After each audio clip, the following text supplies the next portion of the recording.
Hi, this is Sarah Khan. Install Hum TV app for amazing content.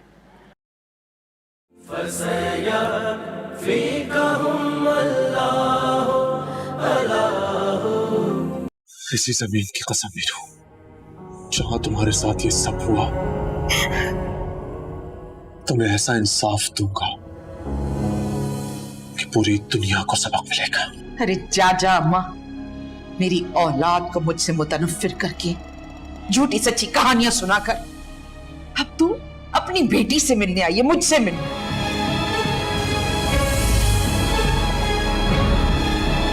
पहला case Shahnawaz Ali Khan की दूसरी बेगम के कत्ल का और दूसरा इनके घर में काम करने वाली लड़की मीरू को चलाकर मारने और गायब करने का।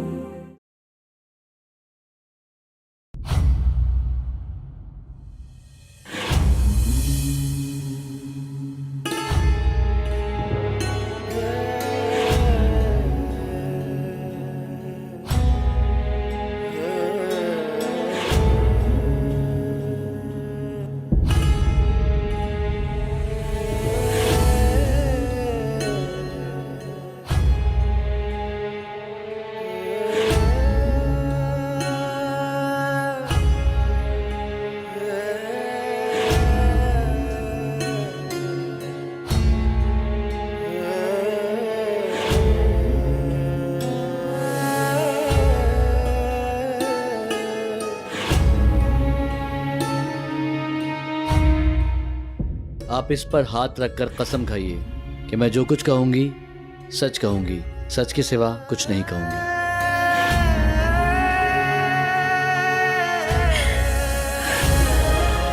मैं जो भी कहूंगी सच कहूंगी,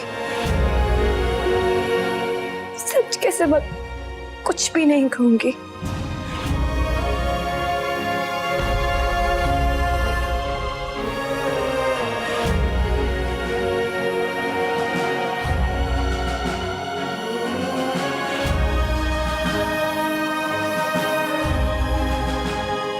तो मीरू, मैं आपसे ज्यादा सवालात नहीं करूंगा। आप खुद सच सच बताइए कि आपको किसने किस तरह से जलाया। ऑब्जेक्शन माय लॉर्ड, इस लड़की ने फायजा बेगम की कीमती ज्वेलरी और पैसे चोरी किए थे और ये कैसे जली, ये कहां जली, इस बात का इस केस से कोई ताल्लुक नहीं है। Objection overruled. कार्रवाई जारी रखें आप। शुक्रिया। जी मीरू, बताइए। कहानी बहुत तकलीफदेह है, इसलिए मुख्तसर करके बताऊंगी। मेरा नाम मीरू, मैं फैजा बेगम के यहाँ काम पे लगी। आहिस्ता आहिस्ता इनके जुल्म शुरू हो गए।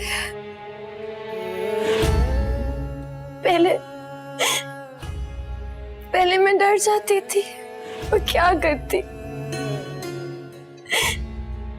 एक छोटे से गांव की छोटे से घर में रहने वाली इज्जतदार लड़की थी।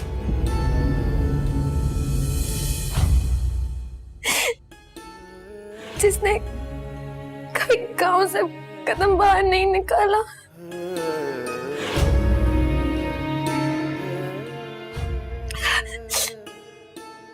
जिसकी माँ ने कभी ऊंची आवाज में बात नहीं की।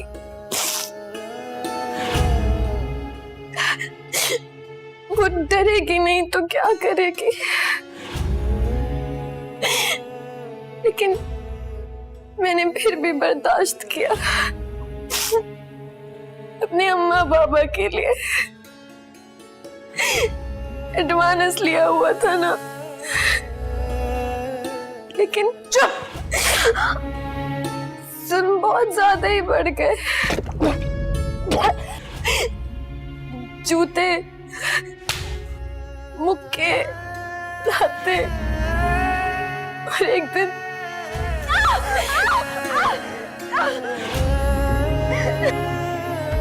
बिस्तरी से मेरा हाथ जला दिया।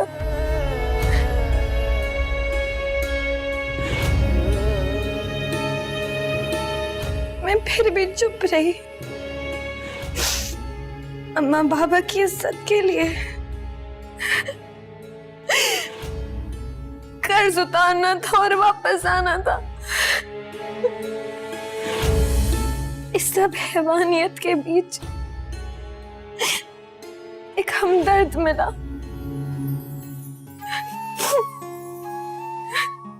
वो हमदर्द फायजा बेगम का बेटा वली था।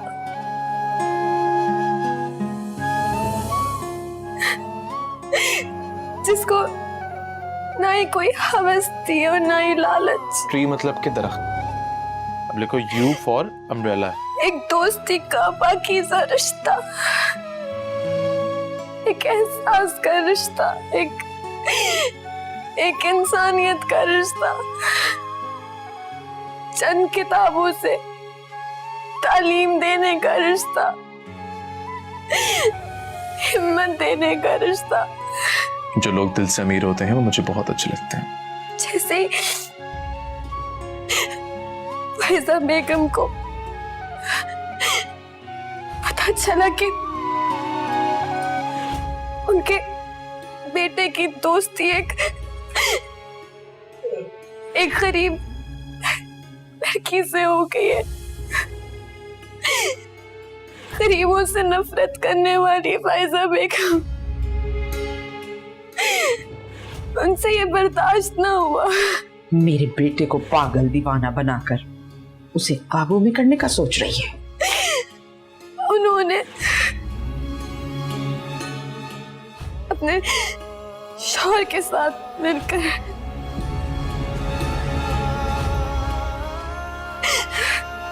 मुझ पर मिट्टी का तेल डालकर आग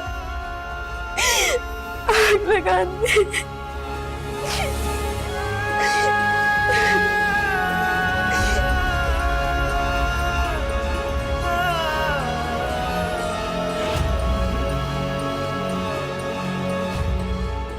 फिर क्या हुआ? फिर मुझे वहां चलता हुआ मरने के लिए छोड़ गए।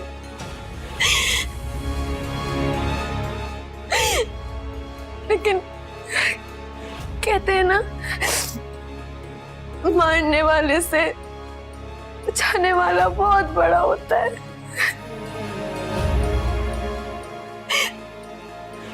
अल्लाह साईं ने उस वक्त बाबू भाई को भेज दिया वहां।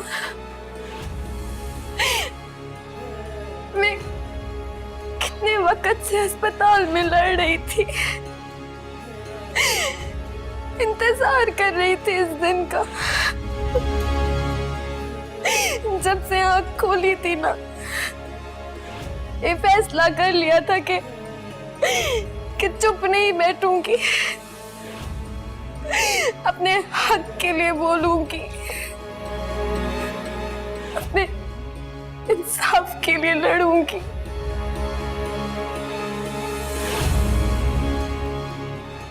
मैं तो जल गई थी, लेकिन मेरे इरादे जलने के बाद और मजबूत हो गए। मैं अदालत का बहुत वक्त ले रही हूँ ना, बस एक आखिरी बात करने की इजाजत चाहती हूँ। आप जो कुछ कहना चाहती हैं इजाजत है। मैं एक छोटे से गांव की कमजोर लड़की, जो इज्जतदार भी थी, अपनी इज्जत बचाने के लिए गांव से निकली। लेकिन मजबूरियों ने अम्मा बाबा से ये फैसला करवा दिया कि मुझे काम पे रखवाते। मैं नहीं थी काम वाली, लेकिन शायद कोई भी नहीं होता। जैसे कोई ऑफिस में काम करता है, कोई वकील बन जाता है, ऐसे ही तो होते हैं ना हम गरीब लोग भी। हम भी तो काम करते हैं ना, वही काम करेंगे जो आता है। फिर क्यों हमारे साथ ऐसा सलूक किया जाता है? जब भी कोई अपने घर में काम वाली बच्ची रखता है तो उसको अपने बच्चों की तरह क्यों नहीं रखा जाता? आखिर वो आपकी खिदमत करती है ना, आपके काम करती है। गलती करती है ना, डांट दो, थप्पड़ मार दो, जैसे अपने बच्चों के साथ करते हो। लेकिन इस तरह मारना, चलाना, ये कहाँ का इंसाफ है? ये कहाँ का इंसाफ है?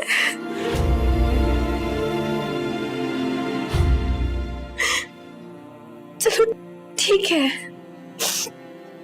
बदतमीज है ना, काम से निकाल दो, लेकिन हमारी मजबूरियां मत खरीदो।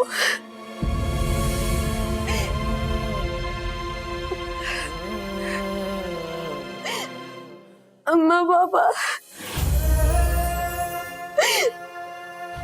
तुमसे शिकायत नहीं है, ये शिकायत उन सब माँ बाप से है जो अपनी बच्चियों को काम के लिए छोड़ जाते हैं और पलट के पूछते तक नहीं कि वो किस हाल में है। एडवांस दे के बच्ची दे दी जाती है।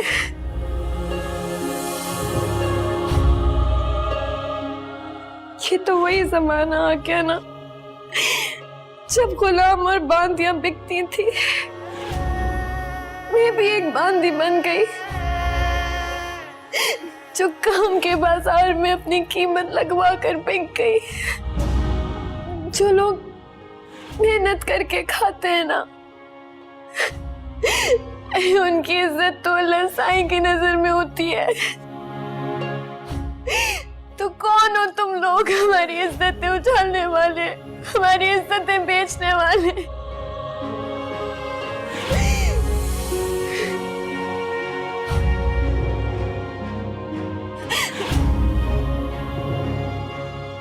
आज एक बेटी की आप सबसे इल्तिजा है कि कोई भी माँ बाप अपनी बेटी को काम के लिए ना बेचे, कोई भी बेटी काम के लिए ना जले। ये एक बेटी की इल्तिजा है आप सबसे, क्योंकि यकीन करें हर किसी की जिंदगी में वली जैसा फरिश्ता नहीं आता।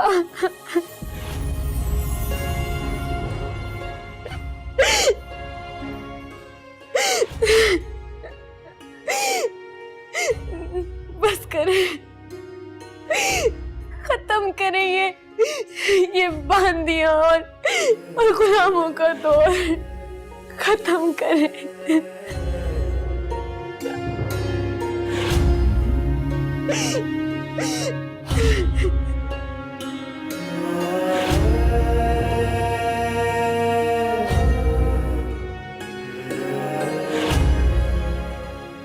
बहुत शुक्रिया मीरू, अब आप तशरीफ रखिए।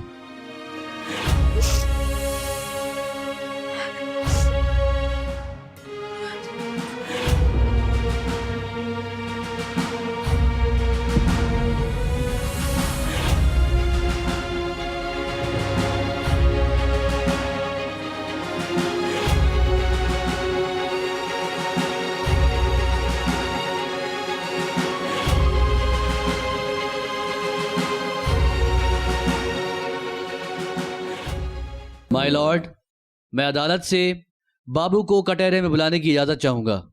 इजाजत है।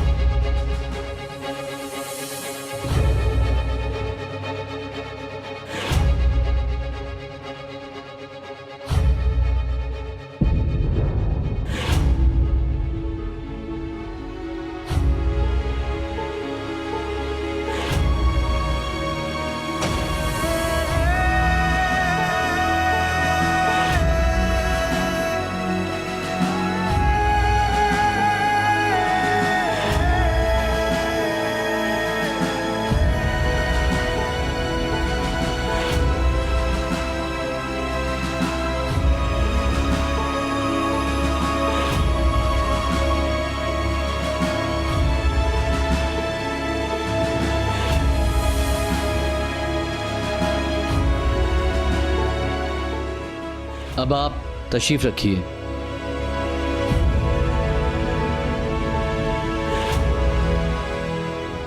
माय लॉर्ड, मैं अब इस वाक़े के एक और गवाह पुलिस ऑफिसर मिस्टर वली खान को कटहरे में बुलाने की इजाज़त चाहूँगा। इजाजत है।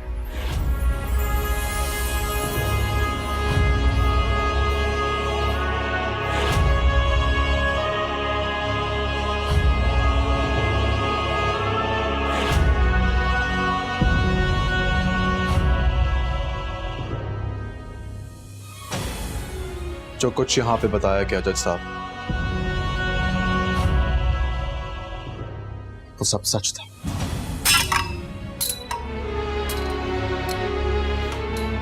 इस केस की तफ्तीश करना मेरे लिए बहुत मुश्किल था, क्योंकि आधी दुनिया तो ये समझती है कि मैं अपने माँ बाप का गुनहगार हूं, और मेरे इस अमल से इनको खासी तकलीफ पहुंची।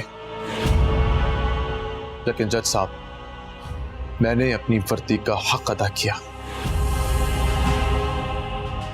सवाब की नीयत से इनको राह रास्त पे लाने की कोशिश की मैंने बस।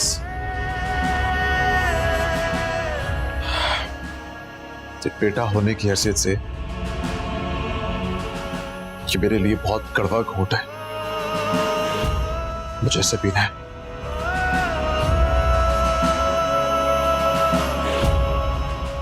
मेरी अदालत से दरखास्त है जज साहब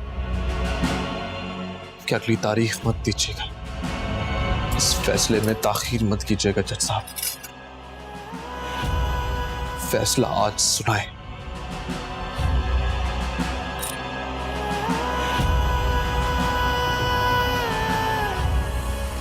और ऐसा फैसला सुनाइए कि इंसाफ का बोल बाला हो, ताकि उन लोगों को भी पता चल जाए जो समझते हैं कि इस मुल्क में इंसाफ नहीं मिलता।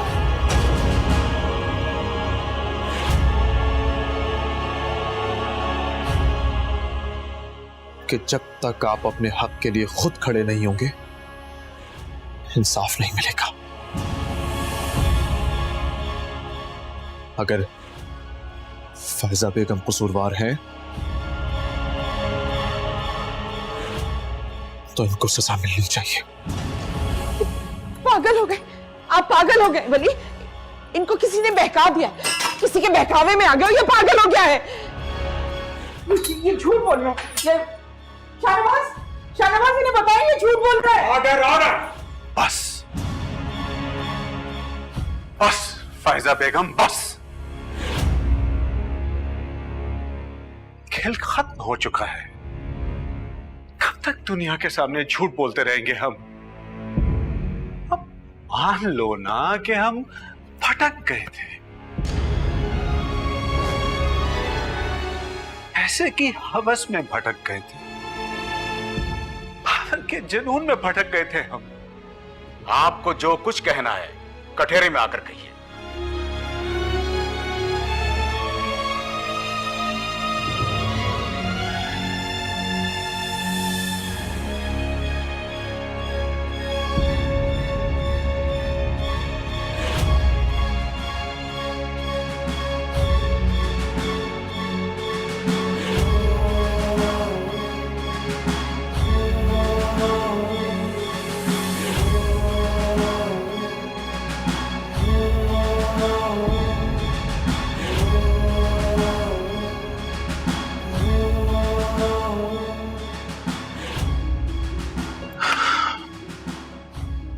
खत्म करें इस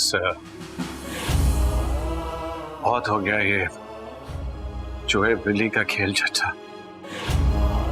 इस अदालत में जो कुछ कहा जा रहा है और जो कुछ सुना जा रहा है सब सच है, सब सच है। हमने जलाकर मारने की कोशिश की इस बच्ची को। हमने मेरी दूसरी बीवी को कत्ल किया जो कि मेरी बेटी रामी की मां थी। मैंने और फायजा बेगम ने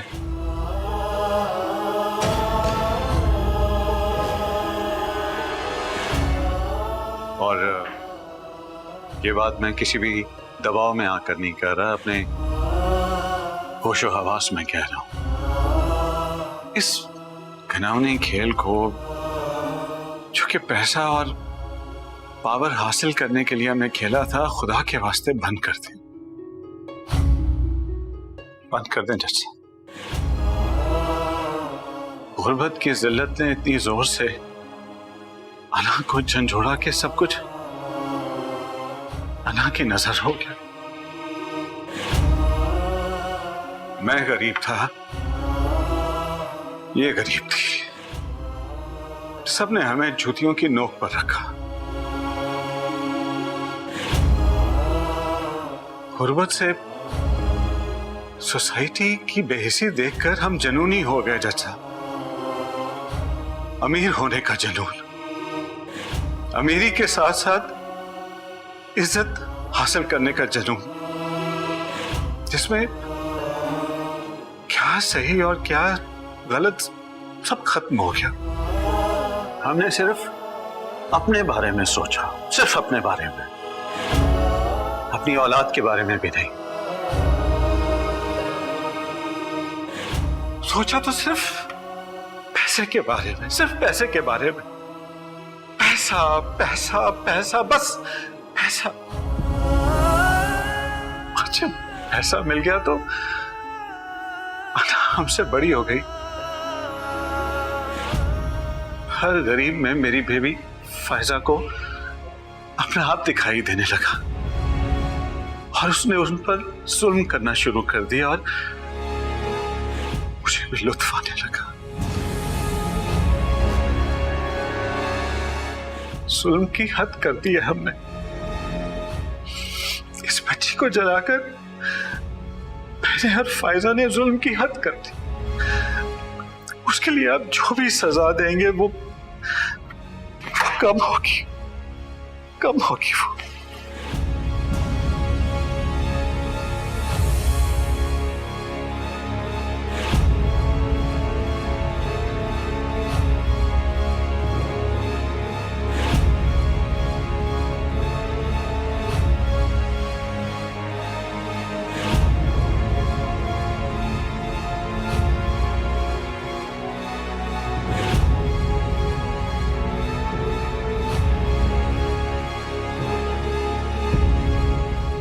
तमाम गवाहों और सबूतों को देखते हुए और मुजरिम का खुद एतराफ जुर्म इस बात के लिए काफी है कि फैसला और सजा सुनाई जाए।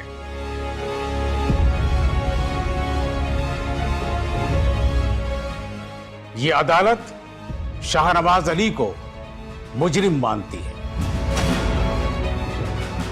लेकिन अदालत के सामने इनकी सच्चाई बयान करने की वजह से सजा में थोड़ी कमी की जाती है। शाहनवाज अली खान को 10 साल कैद व मुशक्कत की सजा दी जाती है और साथ साथ इनकी लॉ फर्म के तमाम लाइसेंस मंसूख किए जाते हैं और इनकी प्रॉपर्टी इनके दोनों बच्चे रामी और वली में बराबर तकसीम की जाती है और मीरू के इलाज का जितना खर्च आएगा वो शाहनवाज अली खान के बैंक अकाउंट से दिया जाएगा। और अदालत इस नतीजे पर भी पहुंची है कि फायजा बेगम को 2 बार उम्र कैद की सजा दी जाए और साथ साथ 30 लाख रुपए जुर्माना भी, जो मीरू और उसके खानदान को दिया जाएगा।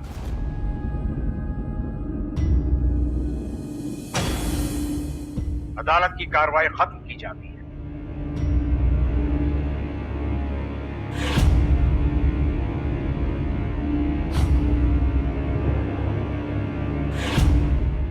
अरे वली, आप आ गए?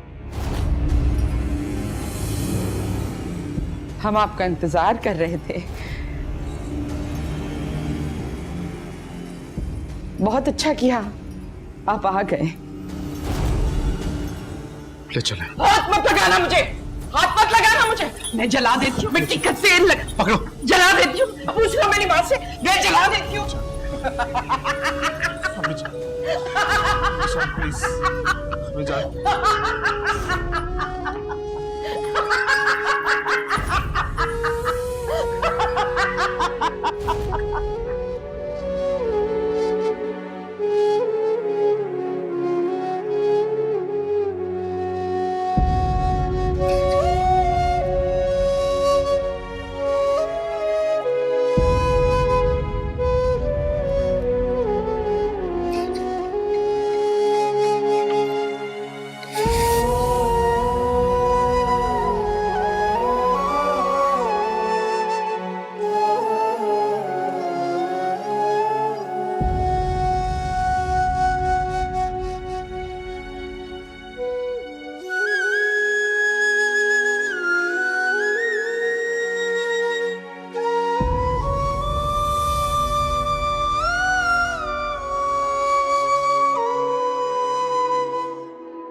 मुझे, हाथ मत लगाना मुझे, मैं जला देती हूँ, मिट्टी का तेल पकड़ो, जला देती हूँ। पूछ लो मेरी माँ से, मैं जला देती हूँ। अपने माँ बाप के हुकूक अदा करते रहना, उनसे नाता मत तोड़ना, जाते रहना उनके पास, क्या है वो कितना भी तुम्हें धुतकारे।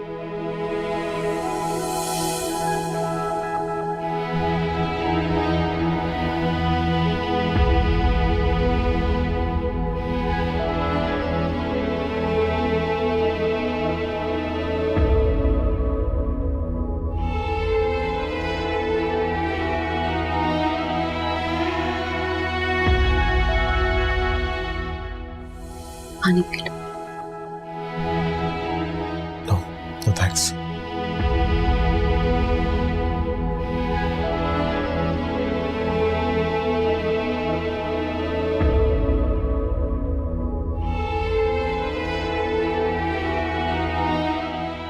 ठीक तो हो ना?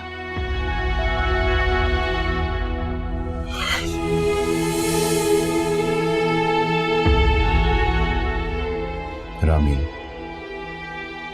मुझे मेरे दोस्त के साथ थोड़ा सा वक्त दो।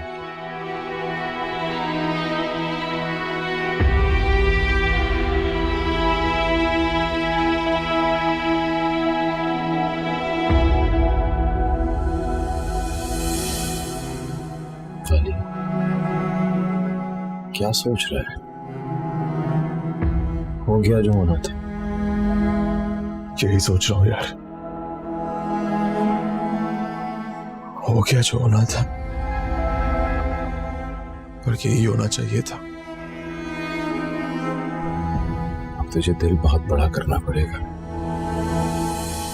चाहता हूं, लेकिन मेरे माँ बाप थे यार। खुल के रो, रोने से दिल हल्का होता है।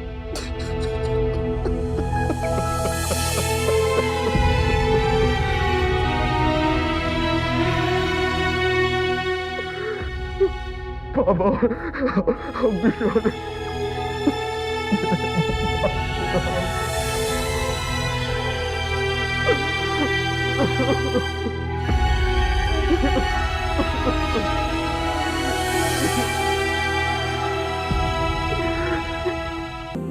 पापा,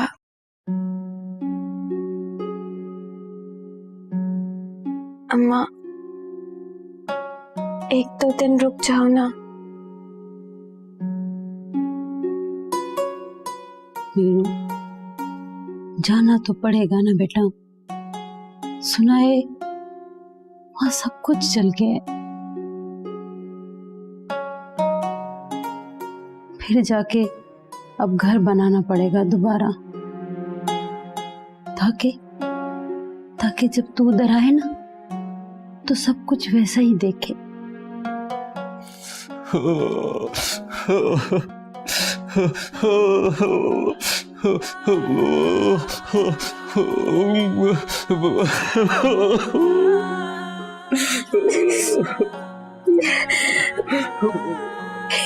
नहीं बाबा।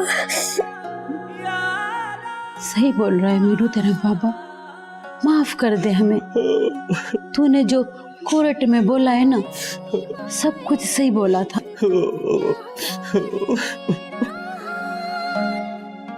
नहीं बाबा, जब बाप के हाथ बेटियों के आगे जुड़ जाए ना, तो बेटियां गुनहगार हो जाती है। ये हाथ तो सर पर रखने के लिए होते हैं।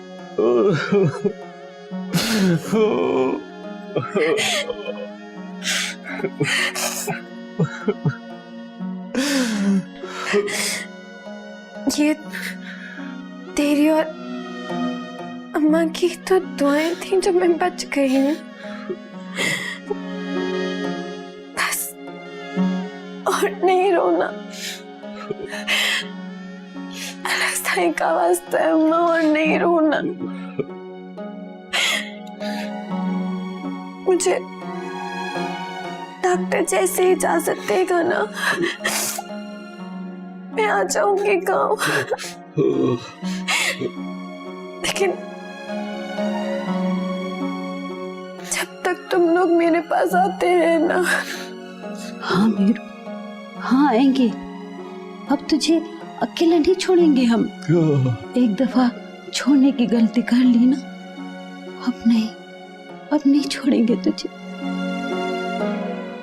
और हर महीने आएंगे और तेरे लिए लड्डू भी लाएंगे।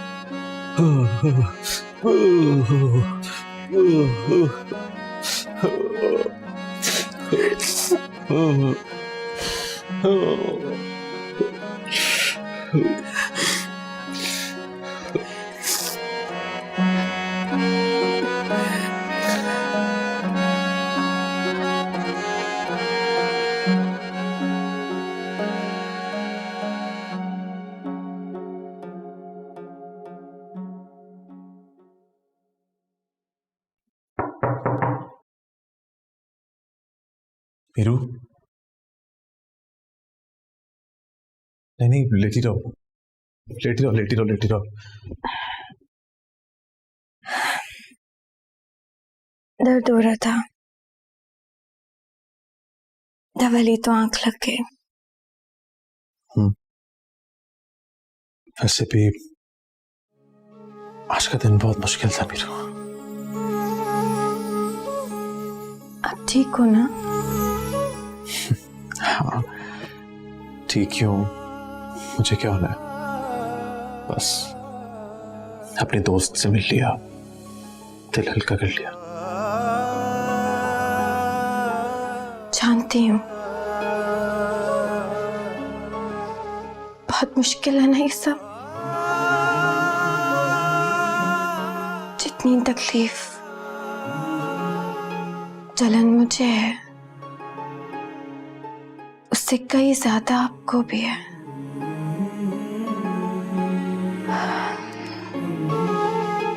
और ये गम जिंदगी भर कम नहीं हो सकेगा।